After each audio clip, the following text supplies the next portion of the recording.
Welcome to Coach's Corner. I'm your host, Sean Anderson from Ponca City Public Schools. This is our weekly sit down with the coaches of Pohai Athletics. And on this edition, we're talking to head coach Scott Harmon of our Ponca City Wildcats, who just had their last home game of the season. The Bixby Spartans were in town, and coach, I got to tell you, along with every Wildcat fan, how excited I was to see our team, our Wildcats, on the scoreboard before Bixby. That was really an exciting moment. It was a good moment. I didn't realize until after the game someone had told me that they hadn't been behind since 2018 against Jinx. So Wow. we got to take some of the small victories. Those are hard to do for people as competitive as myself and my staff are. But we had some younger kids really show up and do a good job for us. So there were some promising things that we can take away from it. Yeah, it was certainly a challenging game for the Wildcats. And but like you said, you took away some positives. You had some players that really showed up.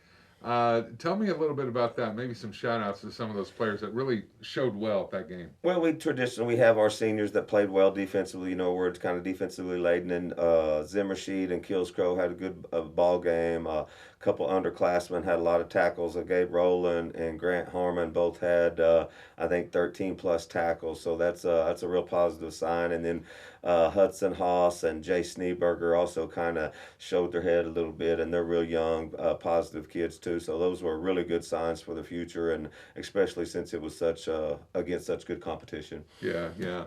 When the Wildcats are going up against the Bixby Spartans, getting that experienced against that caliber of team, we talked about this last week, 20th in the nation, number one team in the state.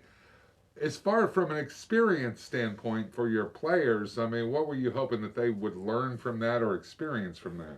Well, just what it takes to kind of be that successful. They put a lot of time and effort into that program, and that's kind of what every program in 6A2 is trying to get to is what they're at. So don't have a lot of the resources in terms of players that they got. They've got 120 kids out. They're playing 2 JV games every Monday night against some really good competition in the Tulsa area. So it's just kind of like a little football factory, and it kind of proves what you kind of get.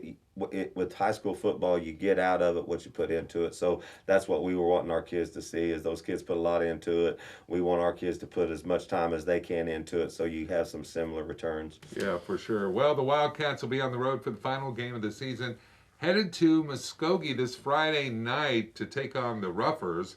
And of course, Jordan Woodruff, the voice of the Wildcats, will be there. You can hear all of the action on 100.7 FM KPNC, and you can watch the live video stream with broadcast audio at poncacitynow.com/TV. And Coach Muskogee Roughers, size them up for us, if you will. Got a new coach. I'm very familiar with Coach Travis Hill. Coach T. Hill and I coached together many moons ago at NEO.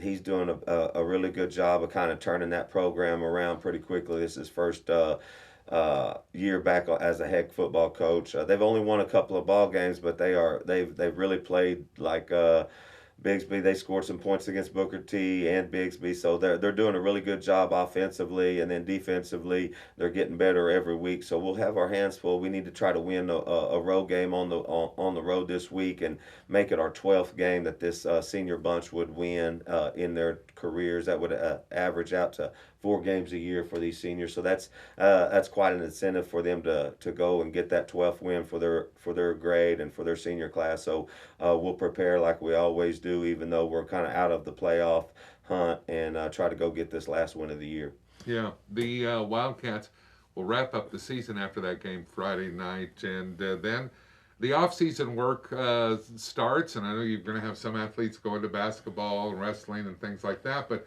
as far as the football team's concerned, do they get a break? And after that break, what does the off-season look like for you and the team? Their break is very similar to me. It's short and sweet. They they don't get much of a break. They'll get a couple of days off, and we'll check some gear in and kind of have some exit meetings for those that are going on to winter and spring sports. But by Wednesday of next week, they'll be hooked up in the weight room with Coach Folks, and we'll be getting back to work. Yeah, absolutely. Well, a lot of work will be done in the weight room during the off season, of course, and getting ready for next season for our Wildcats. And the district matchups will look a little different. Things are changing. Can you explain some of these changes? Yes, we'll be going to the west side of 6A2 along with Choctaw. We'll be moving over there. We'll have both Putnam City Schools, Original and North, ourselves. We'll have Lawton, Edmond, Deer Creek, and Capitol Hill and Northwest Classen. So those will be the 8 teams that we're in a district with. We're looking forward to kind of the west side of the state because the east side is so tough. Just like this year, I think they had 5 of the top 6 teams were in our district, so it's been a tough one. Yeah. Well, those changes are coming for next season for our Wildcats. And Coach, thank you for being on the show again. And we'll be wrapping up the season with Coach's Corner on our next edition with Coach Harmon. Thank you so much for watching. This has been Coach's Corner. And don't forget, follow the Wildcats on the radio as they travel to Muskogee this Friday on 100.7 FM KPNC, and you can watch the video stream with live broadcast audio at punkacitynow.com/TV this Friday night. Pregame starts at 6:30, kickoff at 7. Until next time, Wildcats, hold that line.